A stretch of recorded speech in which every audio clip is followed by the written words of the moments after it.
Vice ganda tuwang-tuwa ng alalahanin ni Mamang Pokwang. Gusto ko talaga itong bayong.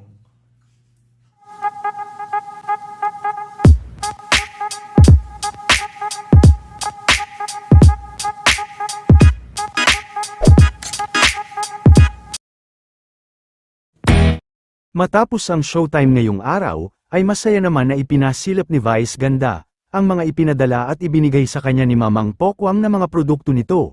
Isa-isa din itong Ivanidia ni Vice at ipinasilip sa kanyang mga fans. Oh, eto na. Eto na ang Mamang Pokwang's Gourmet Suka. Oh, taka. Pag talagang gusto nyong malasing itong inumin nyo. Itong suka ni Mamang, hindi nyo kailangan sausawan to, inumin nyo na lang to. Grabe, ibang ano nito. Karjakan to pag ininom nyo. Oh, ito rin. Super sarap itong Mamang Pokwang's Gourmet Achara. I super love this. Gusto rin to ng nanay ko.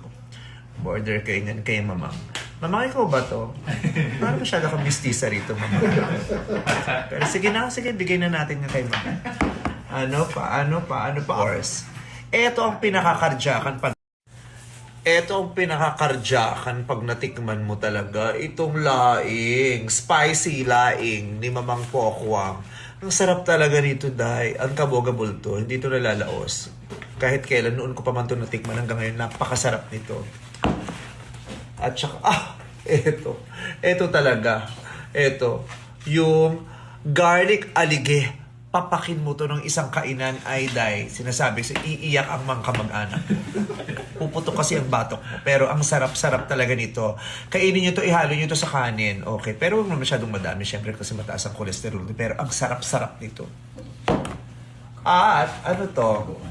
Ay! Bagong alamang! Oo, itong bagong alamang, isama mo to sa laing. Mali yun. Huwag mong isasama sa laing to. Isama mo to sa kung ano man, pero wag sa laing. Ang sarap nito, sinasama ko to sa galunggong. At, tuyo! Walang hindi masarap na tinitinda. Walang hindi masarap na na tinitinda o niluluto si Mamang Pokwang. Masarap to. Itong tuyo na to. Try nyo din ito. Garlic chili. Kahit walang ulam, ilagay mo lang to sa kanin. Ay, tapos ang gutom. Garlic chili, napakasarap. At strawberry jam. Pagkatapos ng bagoong chicharon, lagay mo ng strawberry jam. Ay, tangin, magtatay ka. Pero masarap. Charot lang. Ang sarap din itong strawberry jam dahil hindi mo na kailangan pumunta ng Baguio. So there, Mamang, maraming salamat sa lahat ng pinadala mo. At ang pinakagusto ko talaga, itong bayong. Grabe ang bayong. Ang sarap din itong bayong. Pag wala ka na makain ito, ngat-ngatin mo. Konting ngat-ngat lang, hihinto ka na, okay ka na. Kaya Mamang, maraming salamat. Makikinabang ang mga bakla dito. Masaya sila. Pero pag nakita to ng nanay ko, Mamang, abangan mo na. Tatalak yun. Hanapin niya. Nasaan yung para sa kanya. I love you, Mamang Pokwang. Love you. Thank you very much.